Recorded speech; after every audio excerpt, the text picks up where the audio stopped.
Good morning, Sandip. Thank you so much for giving us your time today.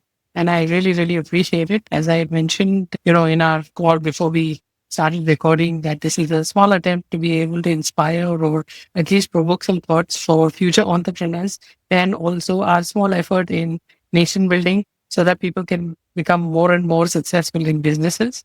And our humble effort is to bring leaders, successful leaders, talk about their leadership journey and their journey, which is highlighting the challenges, which I think many people, don't speak about, and we would like to bring that out. I'd also like to introduce you today to our guest. Please welcome Sandip Balakrishnan, who is a business builder, a supply chain leader who spent more than 20 years driving across FMGC, retail, manufacturing, and e-commerce. Currently, he is serving as a chief operating officer at Double Hours, a leading FMGC brand with a presence in over 30 countries. Sandip is also helping shape the next phase of the company's growth journey. Before this, he has held several leadership roles. I know the last stint you had was at Swiggy, and you had led strategic initiatives across supply chain and procurement and a whole lot of logistics and new business creation. I know that you've also been recognized by ET among the India's top 100 impactful supply chain leaders. And that's very interesting because I changed a few questions based on what I saw and I did a little bit of research. A very, very interesting journey. I also know that beyond the boardroom, you're an avid reader, a Formula One enthusiast, a certified international Toastmaster, and someone who believes in continuous improvement and pushing beyond conventional limits. So welcome again. Thank you so much for agreeing to have this podcast. And it's really, really a pleasure to have you on the Green Space. Thank you. Thank you, Ashwini. And thank you, Amanstra Consulting, the Grey Space, for having me here. I take this as my pleasure. Really an opportune moment for me to be sharing my thoughts and experience with the next generation, with the current generation, and even to an extent with seniors who would want a pivotal thought around, how do you bridge the gap between the old and the new, right? So it's been an interesting journey. It's been, I think Ashwini has summed it up more or less. If anyone further wants to look at my profile, it's on LinkedIn, Sandip Balakrishnan. You can see the entirety of my history of what I am and what I am interested in and what I have been doing and what I've been constructing, what I'm deconstructing, and so on and so forth. On the whole, just taking forward from where Ashwini left, the gray space is an opportunity for me to showcase basically a mind, a mental model, a thought process more than anything else. It is not selling your wares here. It's basically building the framework for what we can build in the future as leaders. A wonderful job at that Grey Space is doing. On my friend Sandip Balakrishnan, it's basically talking about my personal piece. I do love speed a lot. That's why you heard from Ashwini that Formula One, speed in every act of life. So it's been one version of mine, which not that every person likes, but then that's something which I live by, that energizes me, keeps me going. I also believe that there has to be creativity in whatever we do. I've been jumping probably authors to the versions of books I read, to the journals I read, something I keep on doing voraciously because the life never stops surprising you. So reading is one bit which add layers to it. Apart from that, I love my pets. I love my time traveling. And the cliched, I love spending me time too. So, but then I think 90% social and 10% me. So that would be a categorization that I would put myself in. But yes, 23 odd years into industries, ranging from retail to FMCG fresh to FMCG long shelf life to manufacturing. And obviously, I have also worked in a semi-government organization, if you have to add any more layer to it. So I've seen probably the best and the worst of all worlds. And my core strengths did lie in procurement, operations, supply chain. Very fortunately, I'd been exposed to sales and marketing at various junctures, and you definitely become a more rounded personality with different versions that you kind of exhibit in different organizations. Thankfully, I've been able to build a lot of organizational verticals in building very, very super critical business line over the last years, be it in ID, be it in Swiggy, Double Horse as an entity to build the new culture at Double Horse. So it's been a wonderful journey professionally. Personally, I always keep thanking life for whatever it gives me, and every day is a great day for me. I would probably go down in the annals as one person who has never ever missed being there doing that. So that's about me, and just about what you can expect in the conversations with Ashwin. Excellent, excellent. Thank you. It's almost like you read my mind because the first question was, which I would have asked you, is who is Sandeep at the core if I remove all the title? You put it out beautifully. So I'd like to, and I was listening to what you were saying, and you highlighted the part where you've met few challenges, you like speed, and it's very important to be creative. And that 10% what you spend for yourself, how much it impacts the 90% of what you do in office is something which caught my attention.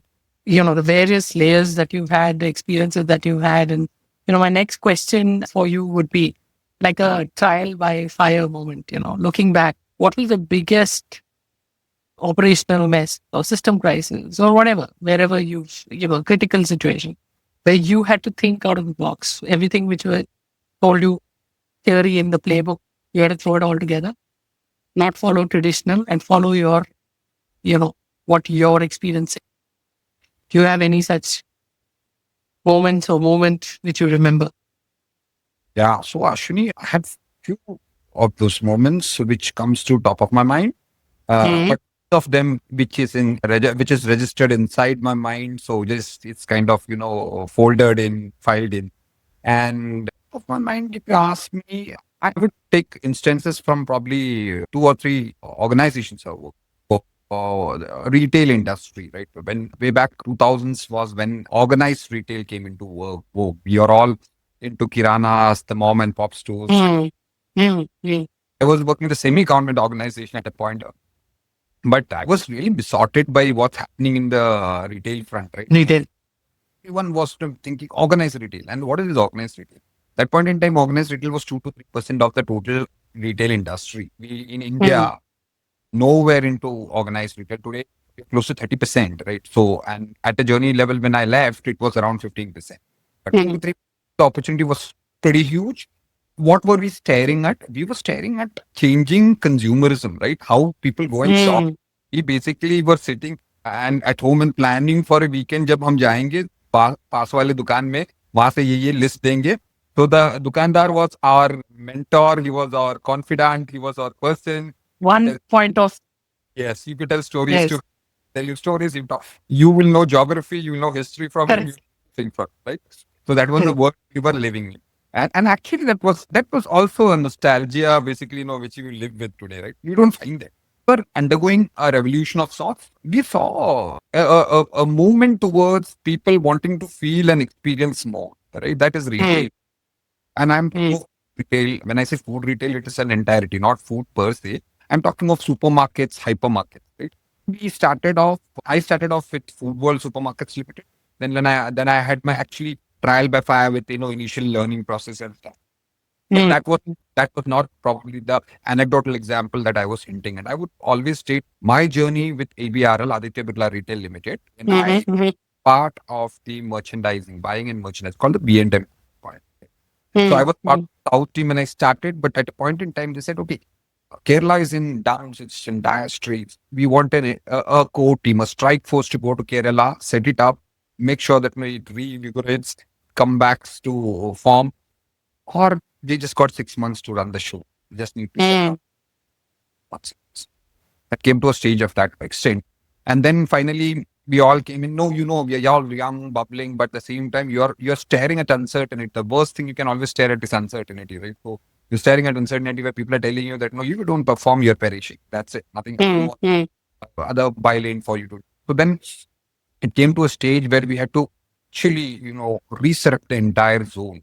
Multiplicity of factors, right? Building the things ground up, right? From what we had, the stores were struggling. We were staring at closures. The confidence morale was pretty low. So how this from ground up was the thing. How do you build accountability, discipline, ownership? How does every single person become a founder in that organization, right? So I Excellent. Mm. the leader there at that point in time, some of the few young folks who were thinking alike is where we build the core structure. Every single store which we reworked on in terms of there were a lot of parlances we use in retail. We call it merchandise intensity. We call it Mm. food. We call it basically the market storming. We have so many activities around it, which can build an interest. Right today, what we call it even digital storming, or basically we look at now Mm. Mm. that creating excitement, the hooks, the influencers. Those days we didn't have influencers or hooks, right? We were Correct. just Correct. this neighborhood storming. We used to go with, pamphlets, just have to distribute the menial work, right? But I would just give an example of me. I was starting my career at that point in time as a part of the merchandising buying. I was a category manager. And there I Mm. to stores, go to do neighborhood walks. It called we used to circulate interest. We would develop, kind of the interest for them to walk into the store. Started very slow. Started wherein the Mm. excitement started building, and Kerala is a very idiosyncratic state. The culture is very different. People consumerism is very different. It is very different Mm. or a Mumbai. So here people have to be, basically kind of, excited. People have to be excited to come into stores. What is happening there? What is more? So that was a brand name you work with more. Mm. So Mm. building it ground up, right? That was a challenge. So we had close to net of 53 stores. We had to build it up. 80% were loss making. 80% the footfalls were not really great. The ABVs and OBs were technically. We put in a 6-month plan to make sure the walk-ins increase by another 10 to 15%. The NOBs increase by 10 to 15%. Do we have promotional support? We spoke to vendors at large. We spoke to the entire universe of vendors we had. We told them that Mm. we need to make the fund flow happening. So we need to help us during this time. But trust me, when it happens, you guys will be supported. So it's a give and take. And then there was this entire network of people around us in terms of the neighborhoods, the distributors association, so many people that we need to help us to do this activity. Mm. Mm. During this time, competition was mostly regional based brands around that point. And very, very fortunately for us, I mean, unfortunately for how the world works also, there was one of this regional competitor which was struggling at that, which was doing extremely well, but they started struggling. And that was a moment, right? Mm. You strike when the iron is hot. Opportunity. So that's Absolutely. when go into the market. That's when we went in. We went all guns blazing in a period of 1.5 2 years, when Mm. all the catchment walk, the neighborhood walk, with intensity of promotions, with the merchandise intensity rework, planogramming rework, launching stores, which we called it, creating hype around, what is more and so on, rebranding, so many activities we could do. And within 1.5 years, the period from 2008 mid to 2010, we exited as the most profitable zone. And Wow. 2010 actually had built 70% of our stores to be doing more than the, which we call it at the EBITDA level positivity, right? And then Excellent. we had top flagship stores of the entire country in Kerala by that time, which was never Wow. thought. That means average footfalls per merchandise intensity or per square feet. We have a lot of measurables, a lot of gauges. Mm. In nutshell, Kerala a turnaround story. And we wrote a very small book, which is called The Great Kerala Turnaround. Sorry. It was Oh, published by or Char, which was his name was Sijan, and I was a co-publisher in the sense a good. co-author of. And it is a very small internal book, but that still inspires me. I don't know whether I keep it, but I seriously had one of this. I think I have a copy of it. Yeah. This is something. Yeah. So this is the Wow. it's called Let's Do It, and that was a clarion call for all the team members that let's do it. So this has actually tales about basically what all we did, how did we it around Wow. influencing. This actually takes you back to basically those days when it was more conviction about doing something, and you could really deliver Yeah. on the influences came from within the heart, right? So that Yeah. Yeah. for me that was one of the biggest trial by fire, because that made my bone. That made me what I was.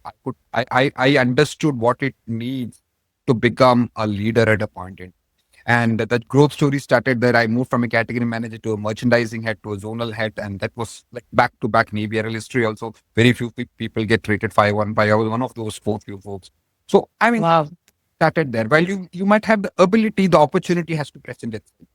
That's Yeah. where it leaders grasp it. So this is also Yeah. one learning for every single person who is listening to podcast is the doors, basically you don't go and knock on the doors, just trample it down, just blast it down. So, that's how you get the opportunity on. That's one great story, basically, which I live by today also. I have few more instances, couple of instances. One is I will refer to one instance at ID Fresh and one at Swiggy and one at Double Horse. Obviously, with all the organizations I work with. ID Fresh, not a long story, but a long story short. We had to launch a category called dairy. ID was known for its batter, was known for its Mm. I know. I know. so Yeah. go and know how do you kind of make dairy happen for you. Dairy means you are talking of curd, paneer, milk was very The- difficult. Correct.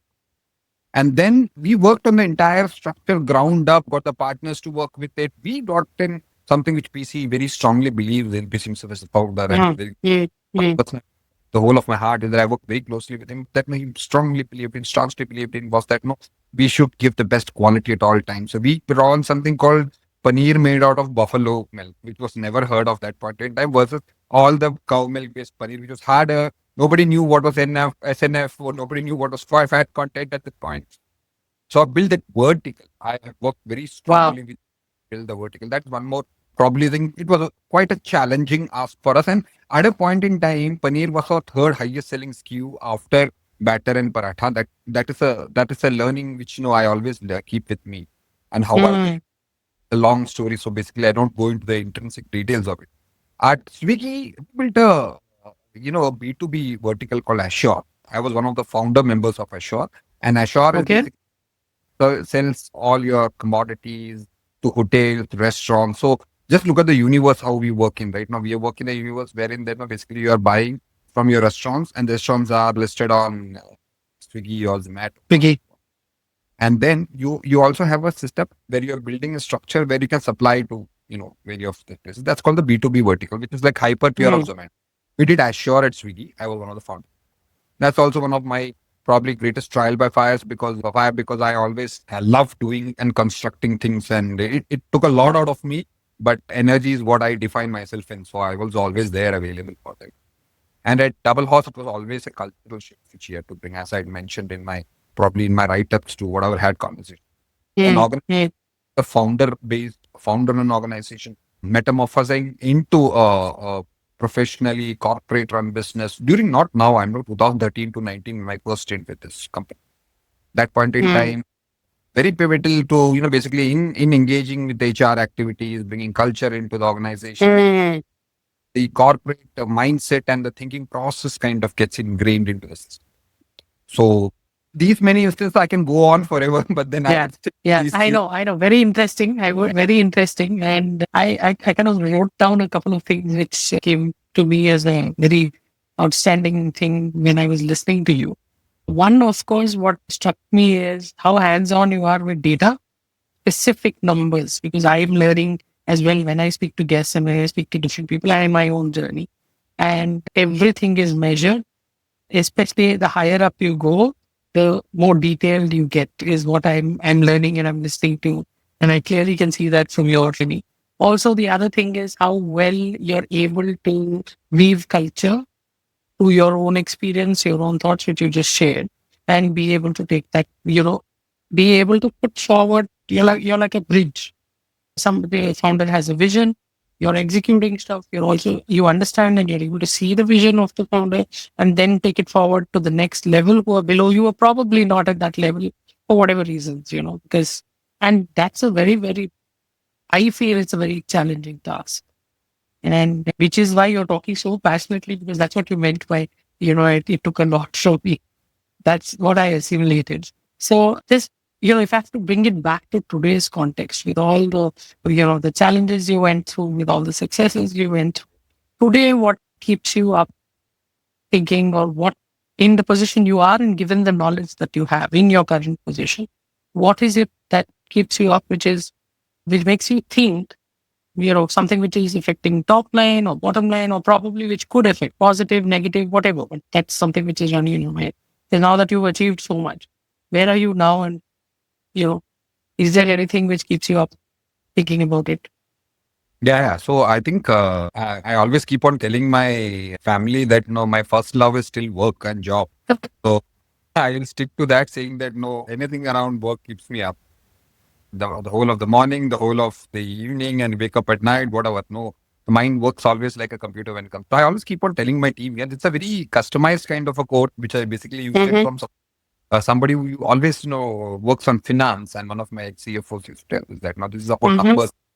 So I used to just twist this around a little bit for customization for organizations. So I used to say that no, always rhetoric is vanity, right? Rhetoric is Mm.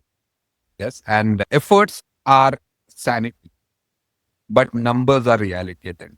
So it basically, Very or nice. so if you go through this journey, this is something which is done at a finance level. They say finally that no, ki, numbers are sanity, but they say profits are reality. That's how the Mm.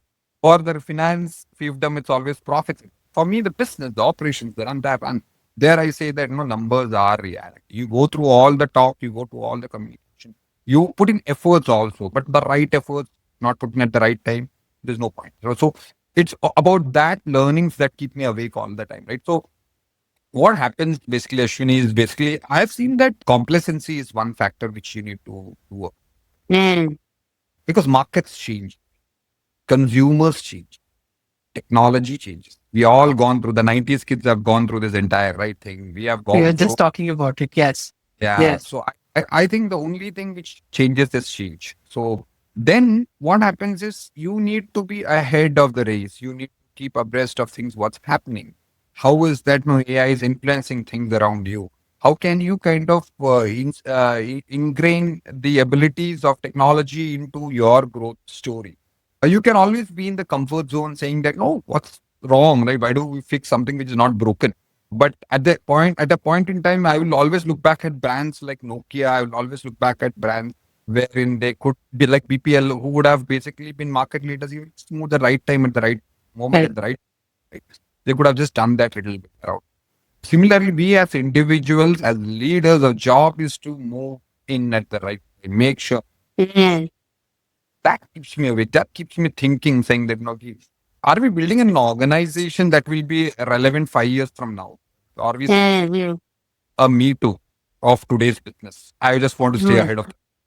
I want to build an organization. I always think way ahead. I always want to. I never go to an organization or join an organization for being there for the year or two. I always building. I believe in being a long-term asset for the organization. At the same time, I I always strongly believe in being like a founder for the organization. If you don't Mm. like, not do it like a founder. Yeah. So that's Absolutely. I agree. stay awake. So for me, all these things, right, around what's changing around me, how do I incorporate it into business? How do I bring in cultures which basically are more creative, are more acceptable to changes? All these things Mm. keep. Mm. I always strongly believe in the power of people. I believe great teams alone build great organizations. So you need to have a team which believes in the thought process that you have also kind of accepted. If it does not, you're Mm. working. So I always tell a double horse. There is this entire analogy I keep on selling. There are two horses. Think of double horses, two horses, which is pulling a chariot. What happens if it pulls it in two different directions? You are not going at the speed which you are Yeah. going. You want the horses to go in sync. So each In one a of us horse. synchronized way. So I am a horse. All around me, all together, they are the other horse. So we both go together. Mm. How the speed comes in the mind. That's why I believe in speed. I love Formula One because of the Yeah. the speed of the pit stops of the you can just think how microseconds can make a change Yeah. Yeah. winner and loser being on the podium, right? Being on the podium. So that's why I believe in the power of basically being on your toes, always Mm. changing around you. It keeps me awake. So I have read this book, Hans Rosling's Factful, Mm-hmm. called Factfulness, right? Fullness. Okay. Hans Rosling. So one of my favorite, extracts from the book is that Maki, assumptions can be very dangerous, right? Leaders need to question narrative because you are assuming that means you are behind it. You are not behind when I say you are behind the action date. Don't go by assumptions. You should question narrative. For example, what I'm trying to say is that no, don't look at legacy data. Maybe you're looking at historical data. Maybe yesterday's data is the right data. Data is just a piece of information. That's why sometimes experience blended with data makes the biggest impact, right? So you need to really Mm. think. that and say that, okay, okay, I have seen over years this is happening. Just think of a very classic example. You could no look at it. No, we are living in the times of COVID, war. We know we can talk about being geopolitical, kind of a Yes. drama. About you never know Yes. who is putting muscles where is your export going, where is your import coming. Absolutely. So you are living in a world where tomorrow you might wake up to a new reality. And are you ready for it? Correct. That's why I say that Noki, the most dangerous thing, which where not high actually hands rustling, the most dangerous thing is assumption. Never assume. Fact backed by data and by experience matter. And that's what leaders should bring into the game. And that's what keeps me awake. Very nice. Very nice. I'm actually containing myself because the way this conversation is going, you're answering all my questions in advance. I wanted to ask you about data itself. I was getting to that. And not specifically data as in numbers, like you said. The numbers are there right in your face. There are two things to it. One, which very importantly you brought out in today's market. It is not even as close as what it was in, the year of COVID. The way things are changing, the way technology is changing, the pace at which it is changing, and the kind of things which are happening, which are not in our control. Like you said, the geopolitical scenario, the whole world is going through chaos, right? How do you, one, navigate through this chaos? Perspective. Okay. And second question is at least the way I look at it and what I understand from my experiences, you have data which can be you can use it like almost like a weapon or a tool to be able to navigate through that. At your level, what is it that you do to be able to keep yourself ahead of the game, right? Using data. So and stop there. And then my next question I'll ask, based on your answers, because you're almost answering all of my questions in advance. So yeah. I'm glad I'm doing that, Ashwini. But I think we kind of scraped the surface when we spoke earlier about, journey wherein I refer to hands rustling. I strongly believe instinct also isn't just Mm, guesswork. You look at instinct, it isn't just guesswork, right? It is years mm, of accumulated experience. You mm, basically are doing something. It's like your flight or fight response. You know correct. some Correct. most dangerous, you don't go to it. That's because you're Correct. accumulated over here, right? Yeah. Similarly, it has to be a blend. It has to be a blend of data backed by instinct. I always believe that is where leadership comes into. You Mm, cannot, if you have to just look by and decide by data, you just need data analyzers, you just need analytics. Business can run. It doesn't run like that, right? You need leaders. Why do correct. you need leaders? Leaders blend instinct, blend their accumulated experience with data. And they say, this is how I think this decision should be taken, right? Yeah. There is, again, and I'm always referring to books, but then I remember Absolutely. Please feel outliers. free. Yeah, so I remember outliers, Malcolm. Outliers. Yeah. Yeah. Wonderful book. And basically, he speaks about some patterns, right? He speaks about a pattern. Mm, Okay, these patterns which are built by us, but there are some pattern. And if you look at it closely with the hours of observation, no, there is a pattern to it.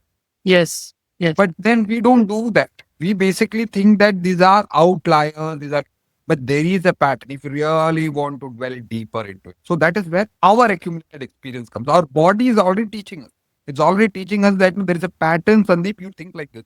Because you Got it. have gone definitely. For example, I need to build an organization ground up, which is a semi-corporate organization, which was the idea at a point in time, or I have to build a family-run business, which will double us at a point in time, or I have to work in an organization, which is a startup kind of complete hustle kind of an organization. Mm, You're picking three different setups, right? Then the yes. kind of Yes. people you're working with are also quite different in this, right? Yes. So in Swiggy, for that matter, I would just bump into every single person who has his own mind of, Correct. basically Own saying that network. Yeah. data analytics, this is numbers, this is. If I go into ID, there is a transition happening. There is people Correct. up from the old world who says this is how manufacturing happens. And there is a world wherein the new gen comes in and says, but data says so. Yeah. Then you have the founder and organization where they say that I have seen it for years. Yeah. And then you are trying to completely change the thought process there. So that's why I said, for me, you use data as a weapon, as a tool for better decision making, not Mm. for prima facie decision making. Decision making is Mm. always there for you. You know what to decide on. But sometimes data might just show up something which you have just missed. Yes. Or Hold that thought. Yeah. That's exactly what my next question was. Let us say that in times, because I've seen that personally when I work with a lot of people, that your data is talking something else. Your numbers are saying something else. And I love the part which you're saying, it is data for better decision making. Your gut is saying something else. And you're in a position where you're accountable for all the decisions you make. You have a higher up to be able to go back and, justify whatever decision you made, because it's like you said, reality is profit, right? Ultimately, end of the day, what did we get in business? So when you're at that crucial stage, people below you are reporting to you may not get the whole picture, right? correct. Your data is saying something else, and you have one part who is saying, no, no, no, this is what it is. And then you're thinking, okay, this is what it is, but I don't think this is going to work. And you also have to take a decision which is good for the overall option. What do you do? How do you handle that? And what how do you make that better decision in your position? And also the second part to that question is, who are your go-to people? Like, you have your certain set of people who, like you said, team is very, very important, right? Where you know that you have someone in the team where you can go and have that judgment, I mean, non-judgmental space where you're saying, hey, this is what I'm thinking. What are you thinking? Even to have that conversation like that. Who is that go-to person for you? That's the second part of the question. So Ashwini, I'll answer the first part. Yes. I think I don't reject either of them, right? I normally become more curious. I start, Mm, right? I just start even questioning the norm. I ask that back whether I'm right at the end of it, right? We are mm, actually, we should be bold enough to even go back to the drawing board and ask that, are you thinking right? Or is this, for example, is mm, A the right average bill value, the right KPI, or retention is, or repeat customers is the right KPI that I mm, no measure. It's a thought process you will challenge immediately, thinking that no, in the future, if I build an organization for 5 years, I would love to have retentions. Because ABV will be short term for me. They can do this for this year, maybe 6 months. But am I thinking right? Yes, it has to be blend of both. You build gradually. mm, Today, we mm, are in a world where valuation matters. We are mm, building, mm. we are just building valuation from a brand to a persona to LinkedIn's to Instagrams. You just see valuations being there. Just people putting up the brand saying that no, you don't even know the structural strength of the organization at that point. Mm, mm, mm. How hollow it is inside, right? So in this world, I would always think the answer always lies somewhere in between. I would not go purely by data. I would not go purely Mhm. by. I will always have a blend and a marriage of both because it's very pertinent that you start thinking like that, right? Because if you become rigid, you are not of this world. We should start being more flexible. We are living where in a world where predictability is dead. There is nothing which is predict, right? So how do you really want to basically conduct yourself then? You definitely want to conduct yourself in a way wherein you bridge both of them together. You are basically thinking both ways because the moment you are flexible, it gives you a lot more options. It gives you a lot more Yes. options over, right? Where do you want, which way. To navigate. Yes. Yes, so you can flip very fast and actually get your business to move faster towards the revised goal. So there's a very interesting phenomenon in the same breath, which I would like to touch upon. There's something called dynamic KPI, which I worked in one of the organizations with. Right now, the dynamic KPI part is that very essential. Your KPIs are fixed at the beginning of the year. The goals are set at the beginning of the year, and this is what your goals are or go towards. Everyone believes that is what you all want to do, right? I told, why don't we start thinking different? At the juncture of a quarter or a half year, I just change the goals. What happens? Let me see what happens. Everyone says you don't have a goal in mind, you are not able to chase. Right? Not able to. Yes, yes, that's the norm. That's the Yeah. thought process Correct. every entire will swear by. Yeah. Majority. Yes. Yeah. Yes. I started challenging it at a point in time and asking, in an organization which is growing very rapidly, if you would miss the month also, it is super critical. So what do you do? Can you look at your KPIs after 6 months and say, can I redo this KPIs? Can I go back and redo this KPIs and do take this target? Now, how will you benefit at this point in time? I told, don't look at yearly appraisals, look at half yearly appraisals. Look at half yearly appraisals by 6 months, where you do your KPI review, you finish it off, you give the remuneration, you give the benefit. Next half, start with a new set of KPIs. How early can you move? How fast can you induct people in? It's as simple as asking that question, right? Because in a dynamic world, you cannot wait for 6 months for a person to get used to the job, because I don't think people stick now Correct. more than 1.5 years. Yeah, more than absolutely. So I would say that I would rather hire people who would start from the word go, right? So Mm, mm. thought process, in that case, my KPIs also should be 6 months. So that's how basically one of my thought process. Very interesting. Yeah, so I have in mind whenever I think of people. Now, this brings me to your second part of the question. Do you have a circle? Do you have a set of people? Circle. So again, I think that again takes me to a book. I think I have it here. It's called Radical Candor. You can see it on the side. It's called Radical Candor, and that's by Kim Scott, one of the best books. You should read it for that matter. Right? So Okay. this influenced me a lot. Mm. It also means radical candor. You're also talking of basically being challenged by people around you, making you Mm. right. If people make you comfortable, you are never going. Absolutely. If you want the people around you to build, I would rather choose a set of people who challenge you, who care to tell me that I'm wrong. As simple Mm. that I'm wrong, not that I'm right, that I'm wrong. Because I rely on functional leaders who know the details much better. I strongly believe in something which Henry Ford had told at one point. He was asked by a reporter at a point in time, but no, you are not that great with machines. You really don't understand the dynamics of machines and so on and so forth. How do you, Mm. how do you lead an operation like Ford? It's so difficult. The answer Mm. which I believe is the right way. He said that no, I need not know everything about it. I need to Mm. have people who know everything. Oh, know everything. Brilliant. Mm. Correct. So for me, that's the same thought process. I always live by that process that I need to surround myself with people who give me the right set of information. Because there's Mm. a saying which says that okay, you cannot know everything around the world. You need to be Correct.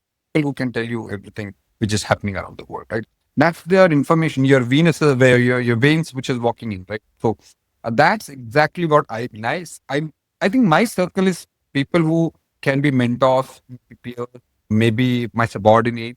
But They're your mentoring as well. yeah, and it is not the only the office space. I'm talking of unrelated industries. Somebody who talk to you Mm. and you keep on exchanging ideas. Mm. Like again, I always believe organizations become extraordinary, not ordinary, but extraordinary, not because they know everything. They become extraordinary because they keep learning, and you learn from people. Absolutely. Yeah. So, Yeah. an anecdote refer to again mindset. There's one more book is brilliant again, a brilliant book, Mindset. Carol Dweck. So you can read that. I mean, I would recommend whoever is listening into this to read Mindset. Carol Dweck. He talks about this, saying that no, keep learning, right? Correct. The moment you start thinking that I know everything about it, that's the day you're dead. It's over Yeah. because you need to have that supply chain of thoughts coming into you. So in every walk of life. So this I have consciously built in the circle which is around. That is the circle Mm. I kind of keep around, wherein I keep on, getting in ideas. I think keep on, dissecting those ideas. I keep on challenging the thoughts. I challenge with them. They challenge with. We need to have this conversations going. So my trusted circle or my circle, the D circle, the task force, the squad, whichever we call it, is definitely a set of people who basically I can bounce off thoughts with, who Mm. basically Mm. sends information down my system and sensible ones at that. And you can identify people like that, right? You know Yeah. who's Yeah. Same frequency. Absolutely. I agree. I yeah, so the why. yeah. Yeah. So two things which I was making note of, which you said volatile, in the kind of world we're living in. Since February, we're looking at so many changes geopolitically, and basically the world is heading wherever. At any given point of time, it's not possible to understand what's happening together. There are a lot of things happening.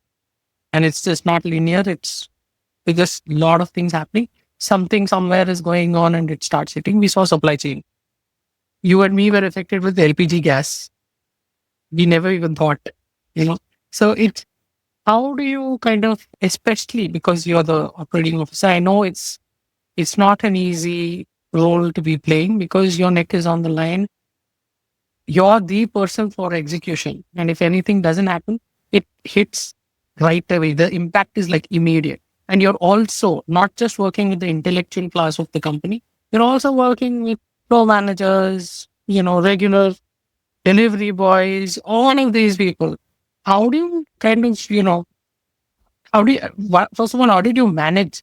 I'm sure there were impacts. The whole country, the whole world is getting impacted. There's still things which are happening.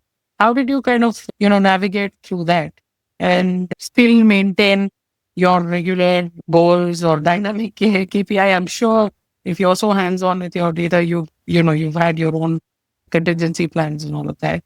And I don't know if 5-year plans are also valid anymore because the kind of speed and change we are looking at. But how do you kind of make sure that you're still meeting your business goals with this kind of volatility around you?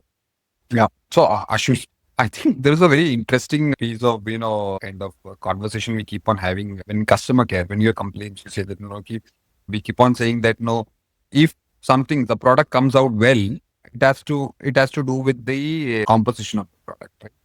Right? When I say the composition of the product, I'll talk about it saying that, or the maker who has made it. Saying, for example, when you say the product comes out well at your home, you made a Python mix from double loss. Just give an example. You would say, oh, she's such a wonderful cook. She knows how to make it. Think.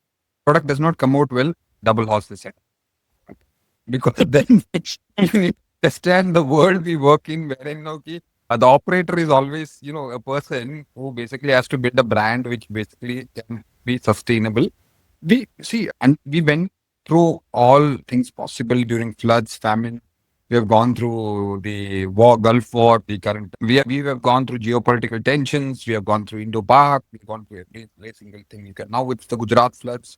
You can just look at how supply chain is always challenged, right? It is Always. Yeah.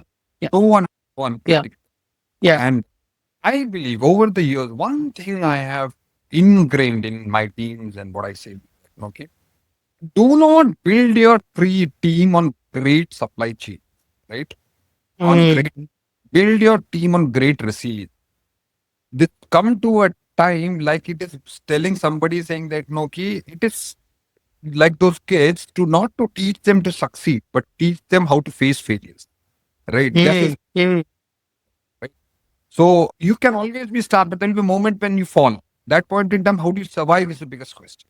So build your systems where resilience, where you have a plan B, C, D running, right? You immediately move to the SMART, right? That's how you kind of build teams. You have to have the thought process, the intensity, the glue in to ensure that these kind of resiliences are built in the system. I have seen when supply chains were impacted that we couldn't move stocks around the country, when we couldn't move basic PG to other things throughout to run our manufacturing unit. We were running, we couldn't go and meet people because we had to wear the entire, distancing protocol. Yeah. Yeah. So you've seen the entire spectrum. Correct. So for me, disruption is just around the corner. Let me be that open about it. So Fantastic. I love it. Yeah. this is one more thing which keeps me awake, saying that, okay, what is the next thing I am waking up to, right? I might be waking up to tomorrow saying that, something has happened. So a person like us, people like us, basically, we are always on our toes. We basically Correct. also, that's why exactly I love Formula One also, right? You never know which split second, which pit stop to take. Correct. Spur of the moment, strategies to be taken. You can move from a 2 pit stop strategy to a 3 pit stop strategy to 1 pit stop strategy. You can have a hard tire, you can have a intermediate tire, you can have a soft tire. Those decisions are taken like a split second decisions. Then that is the Split second, exactly. the podium and not being on the podium. So this is what I believe in. We also building, right? Resilience. The moment to perfection, you are building a model which should work in a certain way of life. The moment the question itself is changed. So let's keep on working on building resilience is the thought process I leave to basically those who really want to, do this the right way. the world Correct. which you are staring at is no longer a VUCA world, right? Yeah. Yeah. It's not even a VUCA word. You Correct. go up something called a BANI world. It is, I mean, these are very different things, but then it was erstwhile VUCA. Now it is a BANI. They call it a BANI world, and anybody can research. I don't want to again spend time explaining what's the BANI world. But one word which Ashwini spoke about comes in that BANI world. It is something which is non-linear. It is something which Only. is brittle. So rest of that you can fill it. It is Sure. non-linear. N is for non-linear, B is for brittle. So A and I, you can figure it out what it is. But then the BANI world is out there. So that's how you build. Very nice. Very nice. That leads me to actually the last segment of our conversation, which is around AI. It's not possible to have a conversation today without talking about AI. We are technically, we understand the whole technicalities of AI, but everybody knows that AI is here and it is going to stay for some time and it is already shaping all our lives. Like my mother uses ChatGPT now. She has no idea about anything else, but she knows how to use ChatGPT. That's how common it has become. So if we leave out all the hyper, you know, marketing, I mean, leave out all the fluff of AI. But how is AI changing your world, your universe, which is in manufacturing in the FMCG sector, where you're working with different kinds of people? It could be directly, indirectly, but what is the kind of impact it has had for your industry? So Ashwini, this is I think one of the most thrashed out subject out there for debates and conferences and seminars and where all you go, you basically see AI coming into contention at some point or other. Right? So, but honestly speaking, that no, and I think it's not misplaced. It is important to address that issue. It's not an issue also. It is important to address the elephant in the room.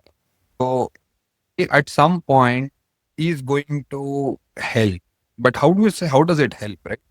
Mm, Let's take it this way, right? At a point in time, we never thought that organized retail will come into play, but then correct, we had we had to kind of take that pill.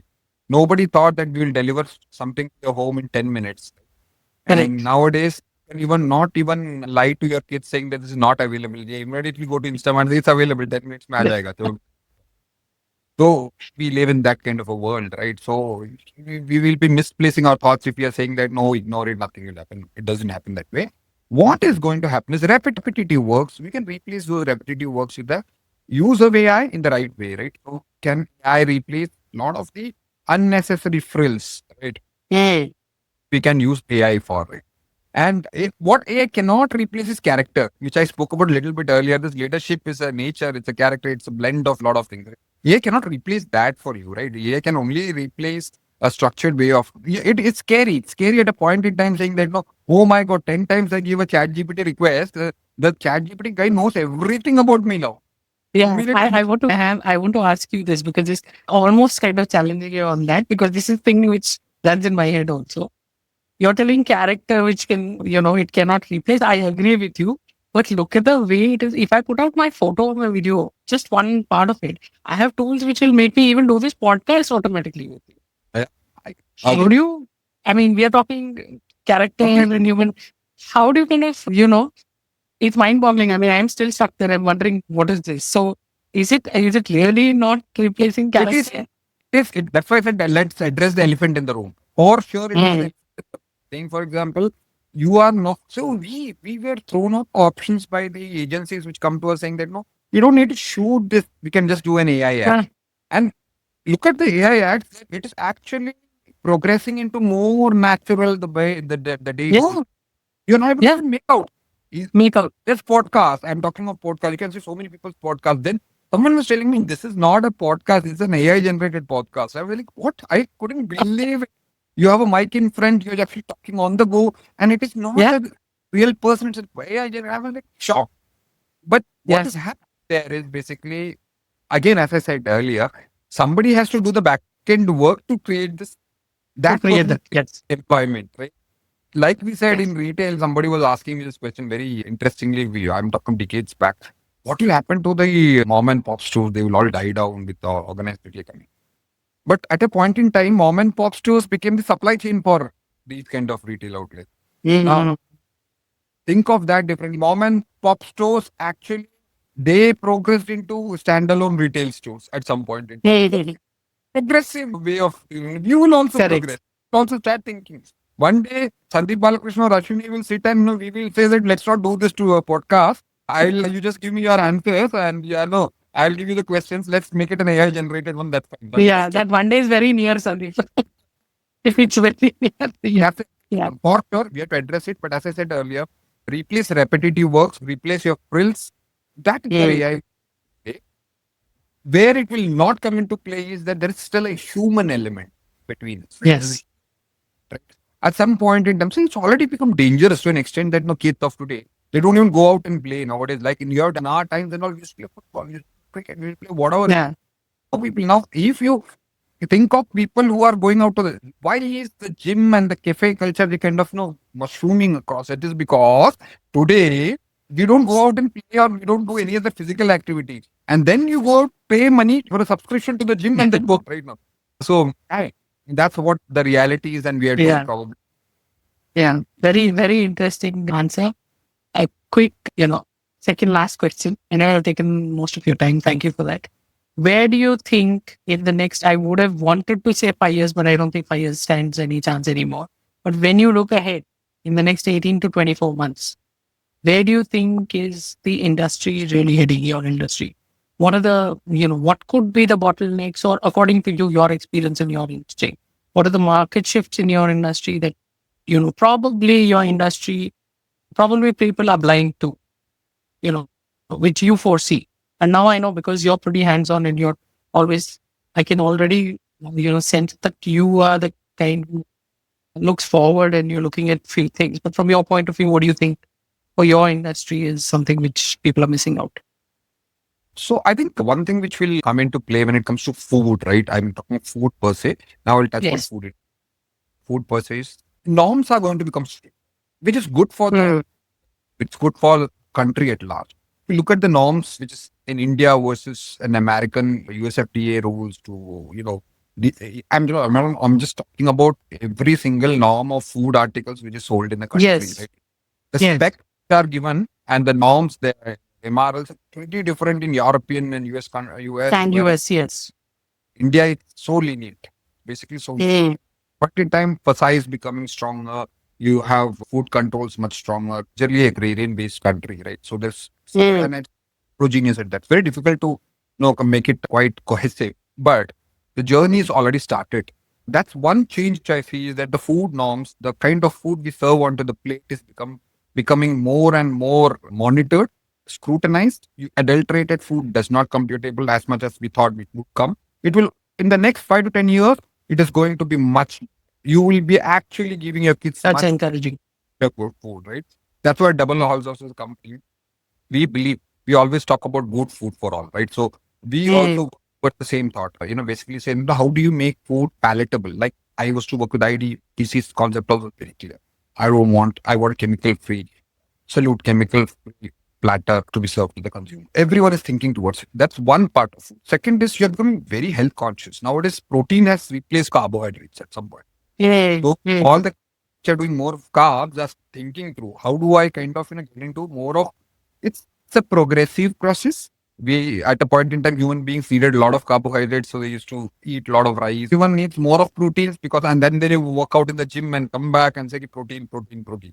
So the journey is changed, and that's why I think people are very health conscious. They are looking at more of organic food. They are looking at niche IPM food. They're also looking at protein, high protein rich food. So natural fiber, so on and so forth. We all of us immediately look into the label and see, oh, what does it provide me? Correct. Right? So Going much more forward, awareness. Yeah. yeah. So we have something called completely, we call it a no wash rice, right? And rice. That is basically content is pretty high on that. So I mean, and the new one is much educated also versus what it was. So I see a tonic shift towards consumers being well aware and you getting better food on the table. It is going to be a humongous change in the next 5.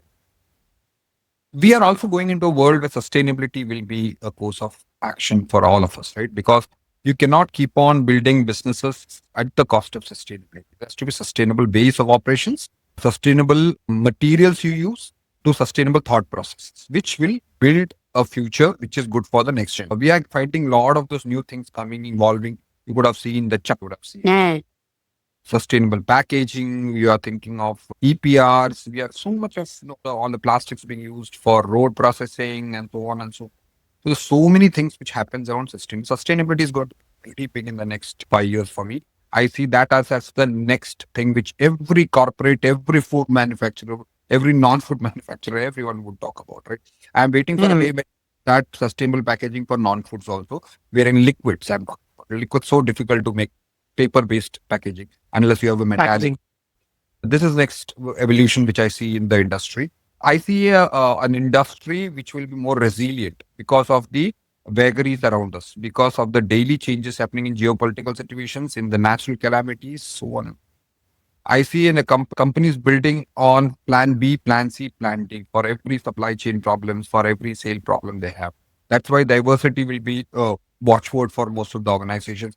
You can see the new age companies also diversifying very quickly into different places wherein no, if one vertical doesn't succeed, the other succeeds. So big leaders who move at the speed of a Formula One car. So that is how I'm looking forward in the next 5 years. So these are my top of the mind thoughts. Excellent. I love the way you always bring it down to and it to your Formula One. You're so passionate about it. It's really very nice. And clearly, what keeps you going is very, very clear that 10% you spend on yourself. And, just any last thoughts? This would be my last question, about leading yourself. Why is it so important to lead yourself? When, how do you kind of personally, how do you keep your focus sharp and maintain that peace of mind and that mental stamina despite all the pressures? That's the last question. Yeah. So probably since these are probably my closing statements, I will again refer to one of my favorite other book which I have is there is a book called Courage to be Disliked. So very Just heard of that book. yeah, Very this nice. called Courage to be Disliked, right? So my calling has been always to build organization, build leaders, create something that outlives me, right, as a person. Because titles are all temporary, legacy isn't temporary. So when I look back at my career, it has been built around procurement, supply chain, and operations, as I touched upon earlier. Right? These are functions which have always excited over years. But more than this, building capabilities and changing minds while helping people to discover what they're capable of. Right? Keeps me going. That keeps me going, and I'm proud when somebody refers back and says that during his times, I discovered myself. Right? So that's a journey which I would always want to traverse, right? My career started in 2004. Our retail journey started in 2007. It's been almost close to 23 years since I've been around playing the hero and the knave both. So I've been managing operations, which is pretty difficult, more difficult than managing a family. And I've been managing myself, which is even more harder, I would say, in this probably the entire tryst I've been with. And there is something which I have learned in the probably in the second of my life is there are controllables, there are uncontrollables. To control the uncontrollable, which is always what we keep on making mistakes on. Right? No, this resonates in operations, also, right? I cannot control commodity price.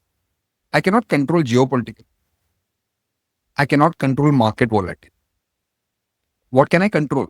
That's where I touched upon earlier. I was saying that build that plan C, B, D, E. You can control preparation. You can control cultures. You can control execution. These things, right? It is like fitness for you, right?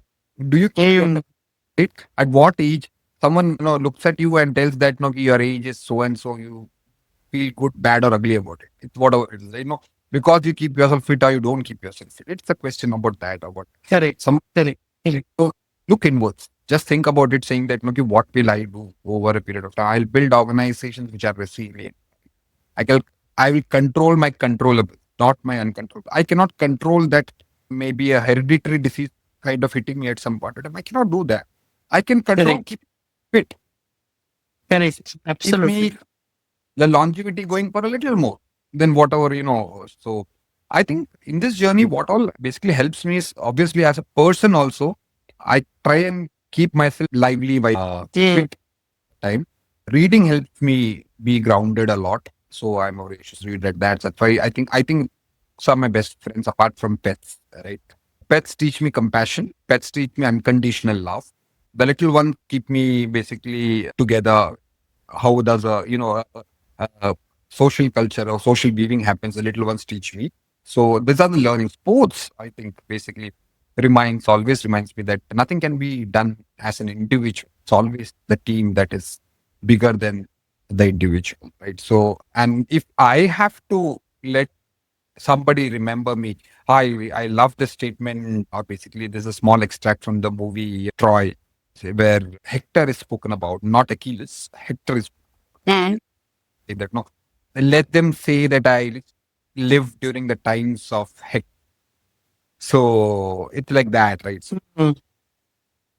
that is where you want to you have to outlive yourself. So Yeah. I just don't want to be remembered as somebody who just delivered numbers. I want to build organizations where people perform beyond their ability.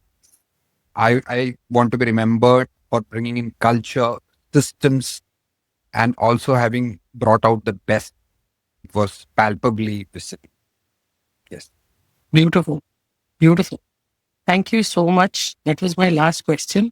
No doubt, I have been, I can very comfortably say I've been influenced by many, many of your thoughts. I was writing down so many of those because I too believe that you can learn constantly, as you speak to people. And yeah. So I really appreciate all the time, the genuinity with which you sat, and I could feel the energy through the screen, and that's something which I really appreciate. Thank you again for your time.